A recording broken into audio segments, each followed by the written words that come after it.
नमस्कार, आप देख रहे हैं अमर उजाला.com। मैं गौरी त्रिवेदी। यूपी की 80 लोकसभा सीटों पर चुनाव हो रहा है और तीसरे चरण के चुनाव में लगभग 10 सीटों पर आज मतदान हुआ। इन 10 सीटों पर लगभग 100 प्रत्याशियों की किस्मत का फैसला ईवीएम में कैद हो गया।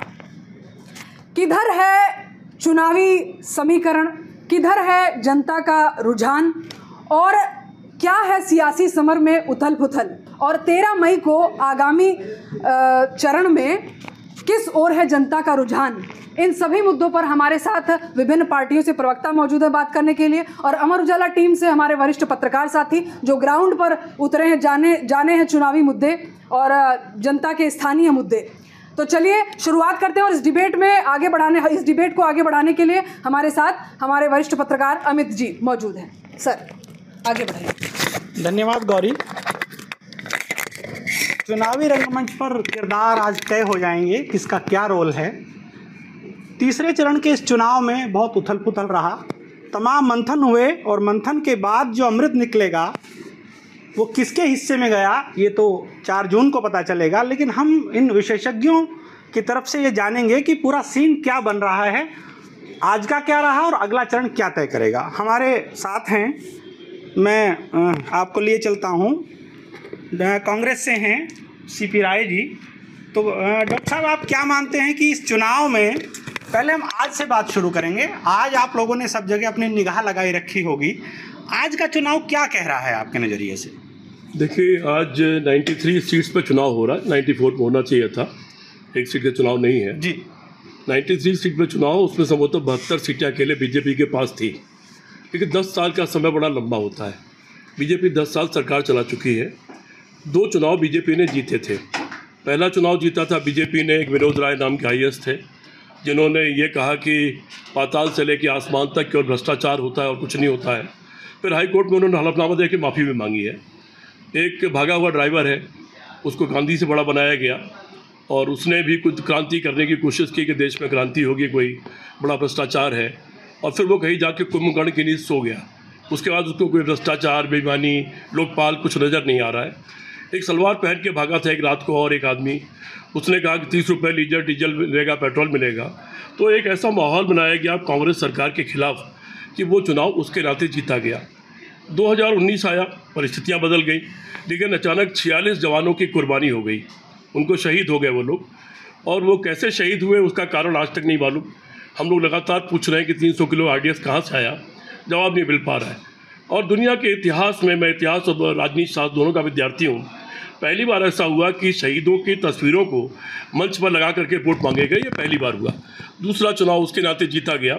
तीसरे चुनाव में न तो वो विनोद राय और भागा हुआ ड्राइवर वो लोग हैं और न पुलवामा और बालाकोट है। इस बार का चुनाव एक शांत समुद्र की तरह चुनाव है, स्थिर है। इस बार के चुनाव, पहले चुनाव के बाद ये हो सकता है जनता ने जो वोट डाला हो तो आदमी सोचता है कि ठीक है, हमने अच्छे दिन के लिए वोट डाला था, हो सकता है कि 5 साल कम पड़ गए हों तो 5 साल और दे दो। तो वो भी थोड़ा एक वोट का पैटर्न उस तरह का होता है। लेकिन जब 10 साल पूरा हो जाए, किसी की सरकार हो, कहीं की सरकार हो, तो जनता फिर सवाल पूछती है कि आपने क्या कहा था 2 करोड़ रोजगार का। आरोप प्रत्यारोप के इस दौर में कांग्रेस अपने आप को कहाँ देखती है? आरोप प्रत्यारोप में लगाता नहीं हूँ जी। कांग्रेस अपने आप को बहुत सुदृढ़ स्थिति में देख रही है जी।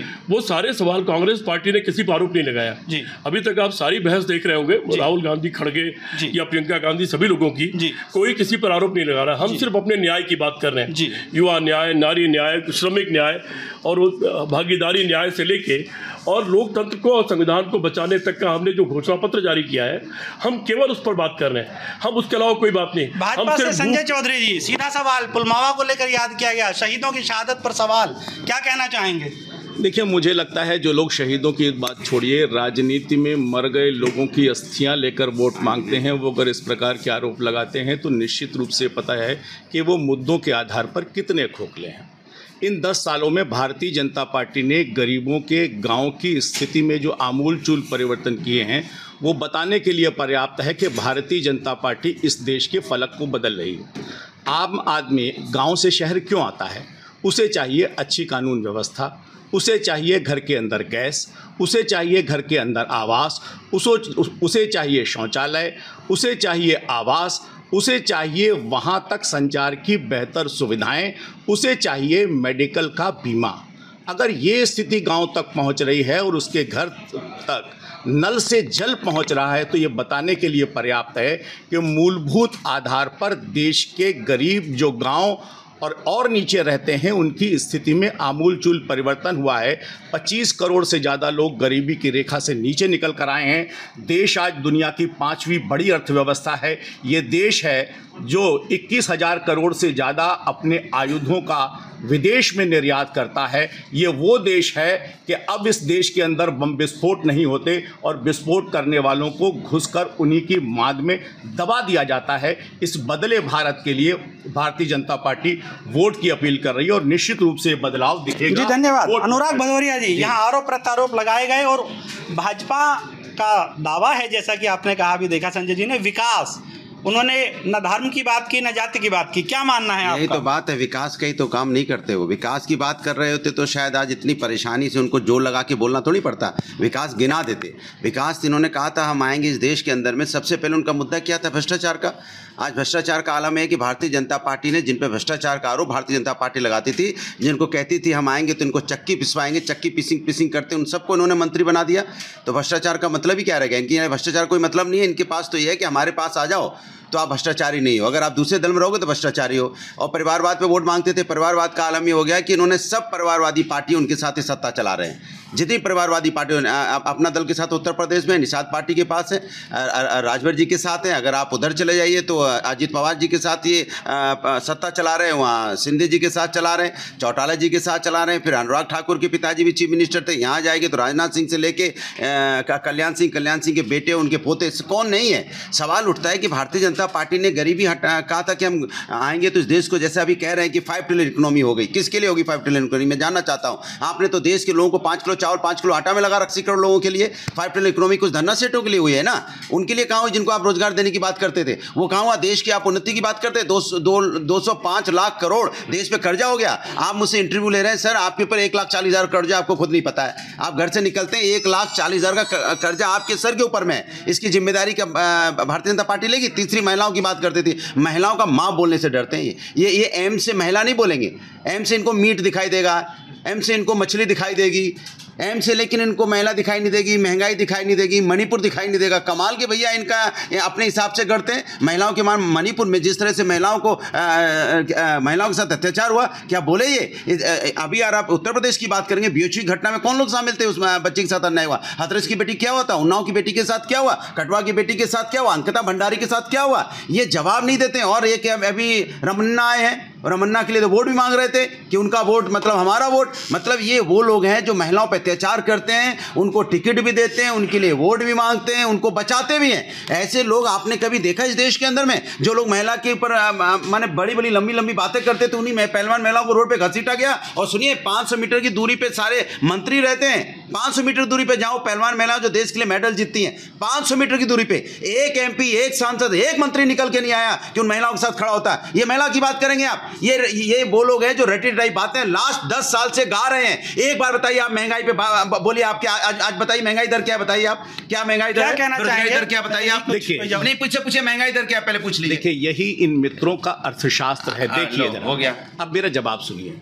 शास्त्र ये है, सुनिए, अरे सुन लो, दूध, अरे सुन लो मेरे दोस्त, 30 रुपए से 70 रुपए हो गया। अर्थशास्त्र है। यही सुनो, 60 रुपए का जो दाल मिलती थी 180 200 रुपए किलो है, ये अर्थशास्त्र है। ये जवाब आज कौन सा नया बता? अरे जवाब सुनिए ना, जवाब से होगा क्या है? क्या है अर्थशास्त्र में क्या जवाब है? अच्छा, किसान को उसकी उपज का दोगुना दाम मिले और लोगों को सस्ता मिले। आपने लाठियां दी, कील काटे बिछाए, उनको खाली उनको 1 साल आपने धरने पे बैठाया, आपने काला कानून पास किया उनके लिए। सस्ता नहीं क्या किया आपने? उनको लाइन में लगा दिया आपने, उनको रोजगार नहीं दिया करके दिखाने वाली पार्टी कोई भारतीय जनता पार्टी है। चिल्लाने से रोजगार नहीं मिलेगा, रोजगार देगा नहीं। अच्छा, आप बताइए महंगाई दर क्या है? आप बताइए। चुनावी चर्चा के इस दौर में जहां आरोप प्रत्यारोप चुनावी चर्चा के इस दौर में जहां आरोप प्रत्यारोप का दौर चल रहा है, तो वहीं बहुजन समाज पार्टी का हाथी अपनी अलग ही स्पीड से चल रहा है। जहां दो आपस में मुद्दे गिना रहे हैं, आरोप प्रत्यारोप कर रहे हैं, तो वहां बसपा की चाल कुछ अलग है। क्या कहते हैं इसके लिए इंद्रजीत जी, बसपा के वरिष्ठ साथी हमारे बीच मौजूद हैं। सर, जी इंद्रजीत जी। तीर भी तुम्हारा है, तलवार भी तुम्हारा है, और पर्चे आउट हुए सरकार भी तुम्हारा है। जी, पर्चे आउट हुए सरकार भी तुम्हारी है। बहन बेटियों को इज्जत ना दे सको सरकार तुम्हारी है। वो दीदी कहाँ चली गई जो चूड़ियाँ भेजती थी प्रधानमंत्री जी को? वो दीदी कहाँ चली गई जो गले में सिलेंडर लटकाए घूमती थी हजरतगंज चौराहे पे दिल्ली में? वो दीदी कहाँ चली गई? हम तो ढूंढ रहे हैं बड़ी बेसब्री से। आओ दीदी, हमें पुराने दिन वाली बात बताओ, जो 400 रुपये का सिलेंडर आज 1200 में तुम्हें सब अच्छा लगता है?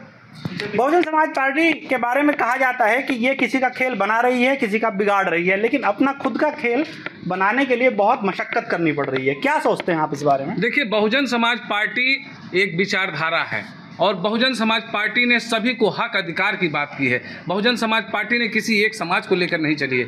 बहुजन समाज पार्टी में जैसे दलित, पिछड़ा, आदिवासी, अल्पसंख्यक व सर्व समाज के लोग भी, सभी को हक अधिकार उन्होंने दिए हैं। जो शोषित थे, जो वंचित थे, उनको हक अधिकार दिए हैं, उनको संसद तक का मुंह दिखाया है। लेकिन कुछ लोगों की बातें हैं जो कहते हैं कि वो किसी का खेल, अरे वो क्यों नहीं वहाँ क्यों नहीं हट जाते हैं? इंदौर में अभी क्या हुआ? वहाँ पर कांग्रेस का प्रत्याशी अपना पर्चा वापस ले लेता है। वहाँ पे कांग्रेस कह रही है कि वोट जो है नोटा पे दो। वो कैसे बात करती है?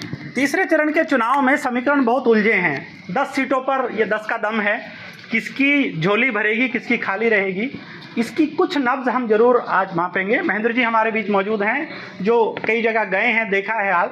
क्या आज का सीन सर आपको लगा कि कैसा चुनाव है और किस तरफ एक हवा बह रही है?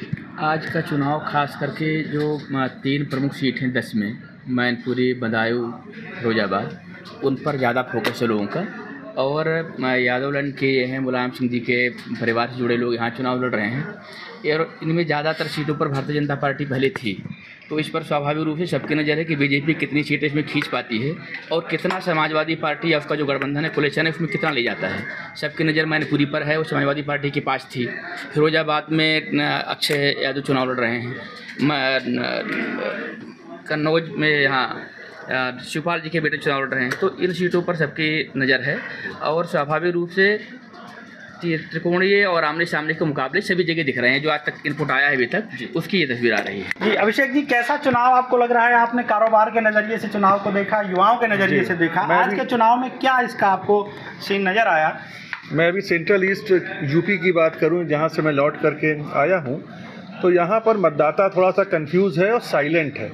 और साइलेंट वोटर जो है वो थोड़ा सा, मुझको जो बात करने से लगा कि वो रुख कहीं भी पलट जो है सकता है। ख़ास तौर से मैं अगर खगबरपुर संसदीय क्षेत्र की बात करूं, जहां से मैंने देखा, यहाँ से पिछली 2 बार से बीजेपी के प्रत्याशी देवेंद्र सिंह भोले वहाँ पर मैदान में हैं, लेकिन इस बार उनकी राह आसान नहीं जो है दिख रही है। सपा के राजा राम पाल वहाँ उनको अच्छी खासी टक्कर जो है दे रहे हैं। इसके अलावा कुछ वहाँ पर एंटी इनकम्बेंसी फैक्टर भी दिख रहा है, लेकिन वो फैक्टर सामने वाले को, सपा को या बसपा को कितना फ़ायदा पहुंचा सकता है, ये अभी कहना मुश्किल है। अजीत बिसारिया जी, आप कई सीटों पर गए, आपने बहुत नज़दीक से देखा, क्या मानना है इस चुनाव में ऊँट किस करवट तरफ जा रहा है? या क्या मुद्दे हावी हैं या जातिगत समीकरण? देखिए, ये कहना बहुत मुश्किल है कि ऊँट किस करवट बैठेगा, क्योंकि सबसे बड़ी बात है कि जनता जो है वो सबको तौल रही है और मुद्दे हैं। कुछ मुद्दे ऐसे हैं जो भाजपा को फ़ायदा पहुंचा रहे हैं, जैसे कानून व्यवस्था, लोग मानते हैं कि कानून व्यवस्था बहुत अच्छी है। कुछ मुद्दे ऐसे हैं जो भाजपा के खिलाफ भी जा रहे हैं और इंडिया गठबंधन को फ़ायदा पहुंचा रहे हैं, जैसे बेरोजगारी है। जैसे एक मुद्दा चला है कि संविधान, वो हो सकता है सही हो ना हो, भाजपा कह रही है कि हमारे तीसरी बार सत्ता में आने से संविधान को कोई खतरा नहीं होगा, लेकिन लोगों के बीच में जिस तरह से राजनेताओं ने ये मुद्दा या विभिन्न पॉलिटिकल पार्टीज़ ने, खासकर इंडिया गठबंधन में शामिल जो पार्टी जिन्होंने इस मुद्दे को संविधान का ये मुद्दा पहुंचाया है, तो लोगों के बीच में कहीं ना कहीं आशंकाएं उत्पन्न हुई है। तो ओवरऑल ये नहीं कहा जा सकता, लेकिन जिस तरह से हम लोग मत प्रतिशत देख रहे हैं, वोटिंग परसेंटेज कम रही है पिछले साल के मुकाबले पहले 2 चरणों में। इस कमोवेश तीसरे चरण में भी वही स्थिति है। 3 बजे तक अगर हमारे पास जो आंकड़े आए हैं, तो 3 बजे तक 47% औसतन जो है वोटिंग हुई है, और अभी 5 बजे तक की फिगर आई नहीं है आधिकारिक तौर पर, लेकिन जो अनौपचारिक रूप से पता लगा है वो 57-58% के आसपास है। जी धन्यवाद। कम मतदान प्रतिशत यदि इस चरण में भी रहा तो हम जानेंगे। चंद्रभान यादव जी, आप बहुत सारी सीटों पर रहे, आपने नज़दीक से देखा, इसका लाभ हानि या इसका परिणाम क्या हो सकता है? देखिए, इसके लाभ हानि पर अभी हम लोग नहीं कुछ कह सकते, लेकिन ये तय है कि जब वोट परसेंटेज कम होगा तो जो हार जीत का मार्जिन, जो एक रिकॉर्ड जैसे कुछ सीटों पर हमने दूसरे चरण में देखी है, आपकी ढेर सारी सीटें ऐसी थी, तो कम वोटिंग जिस तरह से पहले दूसरे और तीसरे चरण में आज भी हम लोग देख रहे हैं, तो वो हार जीत की मार्जिन सीधे सीधे कम हो जाएगी।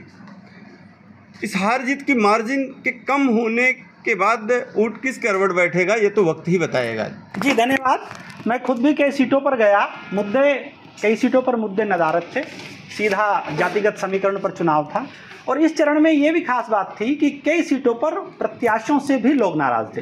कहीं ठाकुरों की नाराज़गी थी, कहीं ये कहा जा रहा था कि कैंडिडेट बीच में नहीं आए। आपको बता दूं कि 10 सीटों के इस चुनाव में पिछली बार भारतीय जनता पार्टी ने इनमें से 8 सीटें जीती थी। केवल 2 सीटों पर ही साइकिल चली थी। इस बसपा का खाता पिछले चुनाव में नहीं खुला था। इस बार क्या होगा ये तो भविष्य बताएगा, लेकिन आज के इस चरण के चुनाव पर हम फिर इन राजनीतिक पंडितों से बात करेंगे और जानेंगे कि आज का क्या सीन है। देखिए, कुल मिलाकर के सत्ता विरोधी एक लहर चल रही है और पहले चरण में वो लहर शुरू हुई और ये मैसेज चला गया कि पिछली बार पहली बार ही बीजेपी कई सीटें लूज़ कर रही है। दूसरे चरण में लहर थोड़ी बढ़ी। इस लहर में मैंने बताया कि इस बार 72 सीट अकेले पिछली बार बीजेपी जीती थी, लेकिन मेरे पास जो तमाम सूचनाएं हैं, जैसे गुजरात 26 की 26 सीट जीती थी, लेकिन इस बार मुझे लगता है कि 10 के आसपास सीट वहाँ लूज़ करने जा रही है। राजस्थान में 10-12 सीट लूज़ करने जा रही है। उत्तर प्रदेश की हालत यह है कि यहाँ पर आधी हो जाए तो कोई बहुत बड़ी बात नहीं है, आधी सीट करीब हो जाएगी यहाँ पर। तो परिस्थितियाँ भारतीय जनता पार्टी के खिलाफ हैं, क्योंकि 10 साल में वो कोई परिणाम नहीं दे पाए। अगर परिणाम देते तो परिणाम की बात करते, वो बातें करते जो मुद्दे हैं। हम उनसे पूछ रहे हैं कि आपने रोज़गार दिया तो वो कह रहे हैं कि मछली क्यों खाई। हम उनसे पूछ रहे हैं कि आपने महंगाई क्यों नहीं घटाई तो वो कह रहे हैं मीट क्यों खाया। फिर वो कह रहे हैं मुस्लिम लोग पता नहीं कहाँ से ले आए वो लोग। तो ऐसे ऐसे शब्द प्रधानमंत्री जैसे बड़े पद पर बैठे व्यक्ति के द्वारा आना, वो भारत की प्रतिष्ठा का सवाल है और निश्चित तौर पर वो एक बौखलाहट है जो होना नहीं चाहिए। इतने बड़े पद पर बैठे हुए व्यक्ति के द्वारा ऐसा नहीं होना चाहिए। ये इंडिकेशन है कि भारतीय जनता पार्टी बुरी तरह हार रही है, लेकिन लोकतंत्र में हार जीत लगी रहती है, उसमें बौखलाहट नहीं आनी चाहिए, उसको सहर्ष स्वीकार कर लेना चाहिए। जो कमियां हैं उसको दूर करना चाहिए और आगे ठीक करना चाहिए। देखिए, इन तीनों चरण का स्थिति एकदम साफ है जी। देखिए, राजनीति को राजनीतिक दल बहुत बेहतर समझते हैं। समाजवादी पार्टी के साथ बसपा ने मिलकर 19 का चुनाव लड़ा था। आज अगर बसपा उनके साथ नहीं है तो मोटा मोटा मानिए 12.5% का लॉस उस अलायंस को है। दूसरी बात, लोकदल भी उनके साथ लड़ा था। इन 3 चरणों में ये वो थे जो लोकदल के भी प्रभुत्व के अच्छे इलाके थे। वो न केवल समाजवादी पार्टी गठबंधन से अलग हुए, बल्कि भारतीय जनता पार्टी के साथ आकर खड़े हुए। ये बताने के लिए पर्याप्त है कि भारतीय जनता पार्टी के गठबंधन की स्थिति 19 के चुनाव में 8 ड्योढ़ी से ज़्यादा हो गई। पहले चरण का चुनाव जिस दिन समाप्त होता है, जिस दिन चुनाव प्रचार समाप्त होता है, उसी दिन इस गठबंधन के दोनों शहजादे पहली बार प्रेस कॉन्फ्रेंस के लिए आते हैं। यानी कि चुनाव का एक चरण समाप्त हो गया, लेकिन जनता के आंख मिलाने के लिए ये गठबंधन के नेता जनता के बीच में रूबरू भी नहीं हो पाए थे। तो ये बताता है कि जनता के विश्वास से कटे हैं। भारतीय जनता पार्टी का गठबंधन और प्रभावशाली होकर इन चुनाव में उतरा है। निश्चित रूप से भारतीय जनता पार्टी, ऐसा तो नहीं है कि पहले चरण से उत्साहित होने के बाद ही दोनों साथ आए। नहीं, देखिए, जिस प्रकार से अगर कोई एक चरण समाप्त हो जाएगा, उनके स्टार प्रचारक ही नहीं उतरेंगे, तो ये उनकी मनोदशा को बताने के लिए पर्याप्त है। निश्चित रूप से 10 में से 10 सीट भारतीय जनता पार्टी इस बार जीतने वाली है। क्यों? क्योंकि यादवों में भी ये संकेत बहुत दूर तक गया है कि ये बात तो पिछड़ों की करेंगे, यादवों की करेंगे, लेकिन टिकट देंगे तो केवल अपने परिवार के यादवों की बात कर रहे हैं संजय जी। आप ये बताइए, मैंने इतनी सारी बातें की सभ्य भाषा में, क्या मैंने 8,000 के जहाज पर चलने वाले व्यक्ति को, 20,000 करोड़ का घर बनवाने वाले आदमी को, दिन भर में 4 कपड़े बदलने वाले को शहंशाह कहा मैंने? क्या ये लोकतंत्र की भाषा है? क्या लोकतंत्र में इस भाषा के लिए कोई जगह है जो दूसरी पार्टी के प्रवक्ता इस्तेमाल कर रहे हैं? देखिए, मुझे लगता है उर्दू से इतनी नाराज़गी नहीं होनी चाहिए। आपके मित्र ने ही उर्दू को दूसरी राजभाषा यहाँ बनाया था। शहनशाह और शहजादे उन्हीं को कहते हैं, उर्दू भाषा में कहा है। आप बुरा मत मानिए, उर्दू के प्रति नकारात्मक भाव मत रखिए। राजनीतिक प्रतिद्वंद्विता से भाषाई प्रतिद्वंद्विता पर उतरे दोनों दिग्गज क्या सोच रहे हैं, हम जानते हैं अनुराग जी से। और उन्होंने खासतौर से यादवों की बात की। माना जाता है कि यादवों पर सपा अपना सबसे ज़्यादा अधिकार समझती है। क्या कहना चाहते हैं अनुराग जी? देखिए, भारतीय जनता पार्टी को दिखाई नहीं दिया कि यहाँ गठबंधन इस बार जनता के साथ है। ये उसमें दल खोजते घूम रहे हैं। जनता ने गठबंधन किया है इस बार कि कैसे भारतीय जनता पार्टी को सत्ता सटाना है। गठबंधन किस पे किया उन्होंने? महंगाई को लेके किया है, बेरोजगारी को लेके किया है, महिला अत्याचार को लेके किया है, किसान को लेके किया है, युवाओं की बेरोजगारी को लेके किया है, और जिस तरह से पर्चा लीक छात्रों का हो रहा है उससे किया है। तो सारा समुदाय तो आपके खिलाफ है, जनता एक हो गई है। ये अभी भी उसमें खोज रहे हैं कौन यादव है, कौन मुस्लिम है, कौन सिख है, कौन ईसाई है, कौन अगड़ा है, कौन पिछड़ा है। यही खोजने के चक्कर में तो आप पिछड़ गए इस बार। अगर आप ये सब नहीं खोजते तो शायद आप नहीं पिछड़ते। आपको कुछ समझ में नहीं आया कि जनता की बात करें, जनता के मुद्दों पे चर्चा करें, तो आप व्यक्तिगत हमले करते रह गए।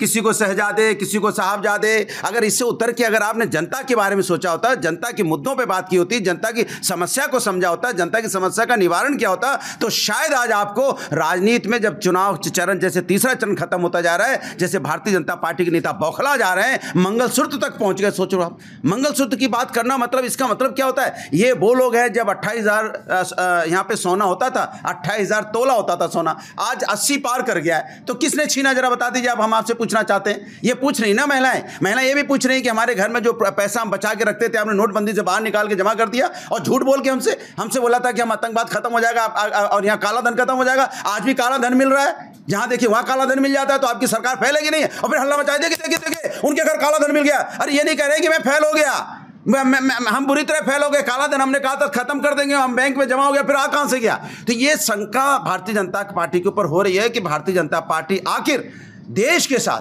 जनता के साथ अन्याय क्यों कर रही है, क्यों नहीं अपने मुद्दों पे बात करती हो। जनता है इस एकला चलो की राह पर बसपा कितना इस चुनाव में अपने आप को स्थापित कर पाएगी? देखिए, बसपा जो है वो एकला चलो की राह पे तो ज़रूर है, लेकिन बहुजन समाज पार्टी का जो गठबंधन है वो सीधा सीधा जनता से है।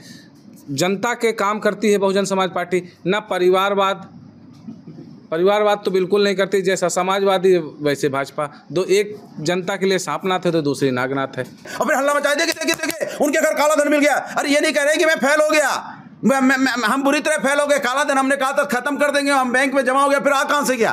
तो ये शंका भारतीय जनता पार्टी के ऊपर हो रही है कि भारतीय जनता पार्टी आखिर देश के साथ, जनता के साथ अन्याय क्यों कर रही है, क्यों नहीं अपने मुद्दों पे बात करती हो। बसपा एकला चलो की राह पर है, सपा का भी गठबंधन है, बीजेपी ने भी छोटे रालोद या दूसरे दलों से गठबंधन किया है।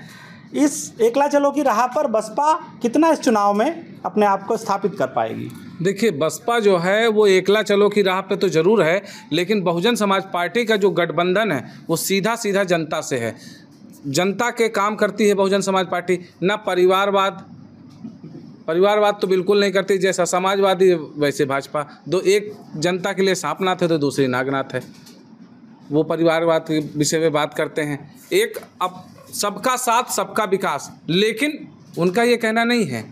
इनका कहना है कि सबका साथ लेकिन अपना विकास। बहुजन समाज पार्टी की सरकारों में आपने देखा होगा कि किस तरीके से बैकलॉग की वैकेंसियाँ निकलती थी। जो वंचित समाज रहता था उनको नौकरियाँ मिलती थी, वो अच्छे अच्छे पदों पे जाते थे। समाजवादी की सरकार में क्या हुआ? दलितों का आरक्षण, जो प्रमोशन में आरक्षण था, उसको ख़त्म किया।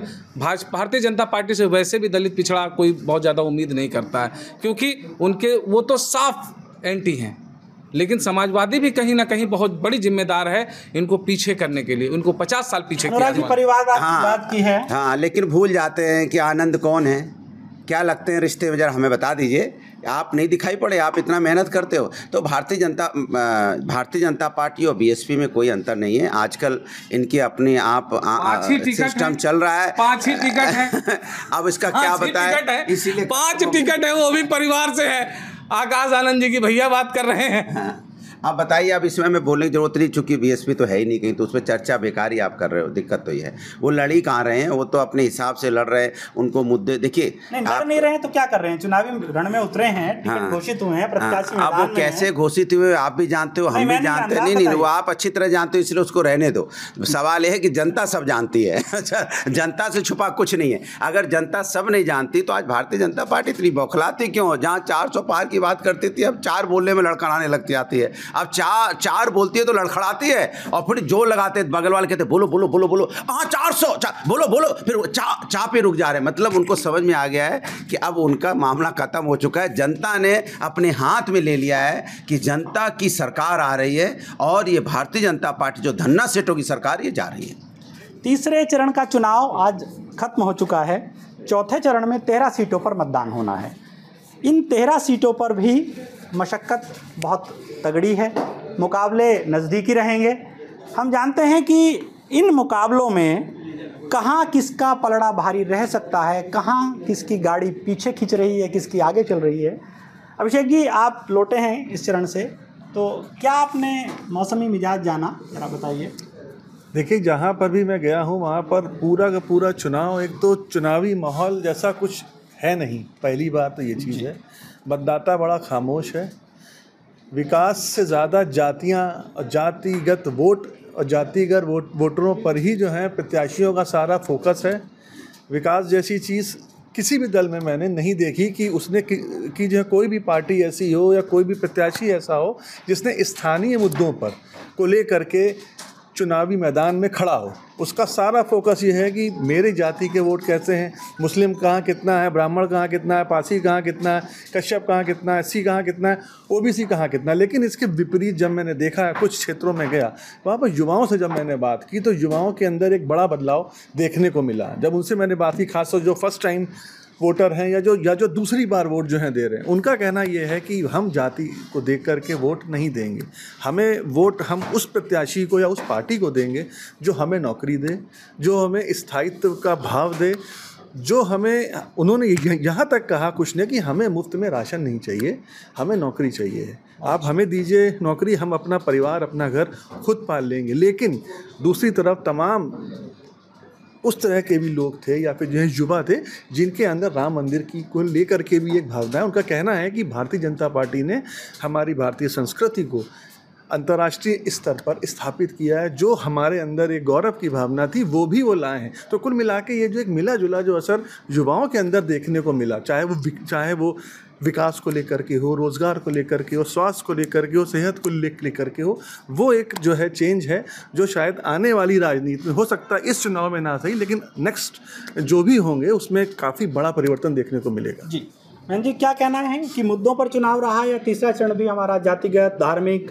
या दूसरे कारणों पर, दूसरे मुद्दों पर ही चला गया? स्थानीय मुद्दों पर जैसा फोकस होना चाहिए उस तरह फोकस नहीं हुआ है। लेकिन जो राम मंदिर का मुद्दा, चूँकि अभी जल्दी ही जनवरी में कार्यक्रम हुआ था, उसको लेकर के हर जगह ये इशू है और इसके नेगेटिव पॉजिटिव दोनों पक्ष हैं। एक पक्ष कह रहा है कि भारतीय जनता पार्टी इसका राजनीतिकरण कर रही है, दूसरा पक्ष कह रहा है कि इसने गौरव स्वाभिमान हमारा बढ़ाया है। मशक्क़त बहुत तगड़ी है, मुकाबले नज़दीकी रहेंगे। हम जानते हैं कि इन मुकाबलों में कहाँ किसका पलड़ा भारी रह सकता है, कहाँ किसकी गाड़ी पीछे खींच रही है, किसकी आगे चल रही है। अभिषेक जी, आप लौटे हैं इस चरण से, तो क्या आपने मौसमी मिजाज जाना, जरा बताइए। देखिए, जहाँ पर भी मैं गया हूँ वहाँ पर पूरा का पूरा चुनाव, एक तो चुनावी माहौल जैसा कुछ है नहीं। पहली बात तो ये चीज़ है। मतदाता बड़ा खामोश है। विकास से ज़्यादा जातियाँ और जातिगत वोट और जातिगत वोटरों पर ही जो है प्रत्याशियों का सारा फोकस है। विकास जैसी चीज़ किसी भी दल में मैंने नहीं देखी कि उसने कि जो है कोई भी पार्टी ऐसी हो या कोई भी प्रत्याशी ऐसा हो जिसने स्थानीय मुद्दों पर को लेकर के चुनावी मैदान में खड़ा हो। उसका सारा फोकस ये है कि मेरी जाति के वोट कैसे हैं, मुस्लिम कहाँ कितना है, ब्राह्मण कहाँ कितना है, पासी कहाँ कितना है, कश्यप कहाँ कितना है, एससी कहाँ कितना है, ओबीसी कहाँ कितना है। लेकिन इसके विपरीत जब मैंने देखा है, कुछ क्षेत्रों में गया, वहाँ पर युवाओं से जब मैंने बात की तो युवाओं के अंदर एक बड़ा बदलाव देखने को मिला। जब उनसे मैंने बात की, खासतौर जो फर्स्ट टाइम वोटर हैं या जो दूसरी बार वोट जो है दे रहे हैं, उनका कहना ये है कि हम जाति को देख करके वोट नहीं देंगे, हमें वोट हम उस प्रत्याशी को या उस पार्टी को देंगे जो हमें नौकरी दे, जो हमें स्थायित्व का भाव दे, जो हमें, उन्होंने यहाँ तक कहा कुछ ने कि हमें मुफ्त में राशन नहीं चाहिए, हमें नौकरी चाहिए, आप हमें दीजिए नौकरी, हम अपना परिवार अपना घर खुद पाल लेंगे। लेकिन दूसरी तरफ तमाम उस तरह के भी लोग थे या फिर जो है युवा थे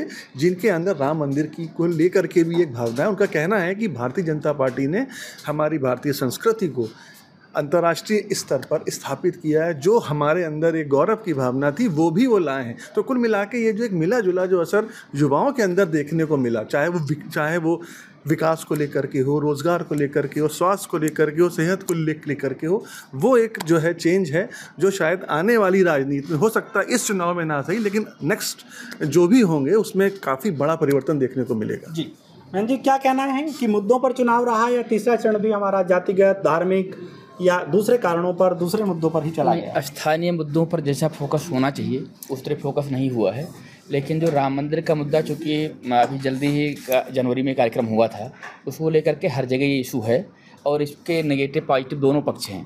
एक पक्ष कह रहा है कि भारतीय जनता पार्टी इसका राजनीतिकरण कर रही है, दूसरा पक्ष कह रहा है कि इसने गौरव स्वाभिमान हमारा बढ़ाया है। तो इस मुद्दे का असर है, जो राष्ट्रीय स्तर पर मुद्दे पार्टियां उठा रही हैं उनका भी फोकस उन पर है, लेकिन फर्स्ट टाइम वोटर और जो बुजुर्ग वोटर हैं खास करके गाँव में बैठे हुए हैं, उनके मिजाज थोड़ा अलग अलग हैं। तो ये किसी के फेवर में जा रहे हैं और किसी के पक्ष में जा रहे हैं। चंद्रभान जी, स्थानीय मुद्दे, स्थानीय समीकरण, कई सीटों पर क्या है कि भाजपा ने अपनी रणनीति बदली तो कई पर सपा ने अपनी रणनीति बदली। नहीं, मैंने देखा कि जैसे अगला जो चरण है, हम खास तौर से मध्य क्षेत्र के कई जिलों में गए, आपका फर्रुखाबाद, कन्नौज और इटावा, इन सीटों पे हमने देखा कि जो वर्तमान सांसद हैं उनसे एक तो नाराज़गी है, इसका थोड़ा सा नुकसान बीजेपी को होता दिख रहा है। दूसरी बात हमने देखा कि जैसे ये पूरी तरह से आलू बेल्ट है, तो आलू आधारित उद्योग के सपने तो ढेर सारे दिखाए गए, लेकिन अभी तक 10 साल के अंदर आलू आधारित कोई काम नहीं हुआ है, तो इसका भी थोड़ा सा है। लेकिन जो राम मंदिर है, राम मंदिर को लेकर के एक उत्साह है। राम मंदिर के बाद की बात जो आती है श्री कृष्ण जन्मभूमि की, उसको भी लिया जा रहा है। तो दोनों तरह की चीज़ें हैं। जब हम स्थानीय मुद्दे की बात करते हैं तो मुद्दों को लेकर के निराशा है, लेकिन मंदिर का मुद्दा अभी भी बरकरार है। अजीत जी, आपसे बात करेंगे खासतौर से मैनपुरी पर, क्योंकि ये राजनीतिक घरानों का भी चरण रहा है, मुलायम सिंह यादव जी की विरासत का भी वहाँ चुनाव रहा है, तो उसका सीन आपने क्या देखा और आज आपने क्या वहाँ का मिजाज जाना? देखिए, मैनपुरी में अमित जी हम देखें तो डिम्पल यादव जो अखिलेश यादव जी की पत्नी है वो प्रत्याशी हैं। दूसरी तरफ उत्तर प्रदेश सरकार के पर्यटन मंत्री भाजपा ने उनको प्रत्याशी बनाया है। लेकिन मैनपुरी में आप जब भी जाएंगे तो मैनपुरी की विकास की जो कहानी है, मैनपुरी की जो चौड़ी सड़कें हैं, मैनपुरी के जो रोडवेज स्टेशन है, मैनपुरी में जो स्कूल हैं, कॉलेज हैं, पॉलिटेक्निक हैं, इस तरह के जो वहाँ विकास के काम हुए हैं और जिनको वहाँ की जनता महसूस करती है, और यही वजह है कि बहुत लंबे समय तक नेताजी मुलायम सिंह यादव जी वहाँ काबिज रहे। उसके बाद आज उनकी बहू सांसद हैं, वो भी मैदान में हैं। तो मुझे नहीं लगता कि मैनपुरी का हम लोग आयोग के उस दायरे में भी बंधे हैं। तमाम जगह बीजेपी आगे रहेगी, कई जगह गठबंधन सपा कांग्रेस आगे रहेगी, लेकिन मैनपुरी का परिणाम पिछले 1996 के बाद से बहुत ज़्यादा कुछ इतर होगा मुझे नहीं लगता है, जो मैंने ग्राउंड पर जाके देखा। कुल मिला के कहे कि मैनपुरी अपना इतिहास ही दोहराते हुए दिख रहा है। जी गौरी, चुनावी ये चर्चा जारी रहेगी, आप बात करें। आरोप प्रत्यारोप, राजनीतिक प्रतिद्वंदता और भाषाई प्रतिद्वंदता के बीच जमीनी मुद्दे भी उठाए गए। बरकरार रहेगी ये बादशाहत कुछ कुछ सीटों पर, या लगेगी वोटों में सेंध? देखना दिलचस्प होगा 4 जून को। आप देखते रहे अमरउजाला.com। अगर आप ये वीडियो YouTube पर देख रहे हैं तो हमारे चैनल को सब्सक्राइब करें और बेल आइकन को दबाना ना भूलें। अगर आप Facebook पर ये वीडियो देख रहे हैं तो हमारे पेज को लाइक करें।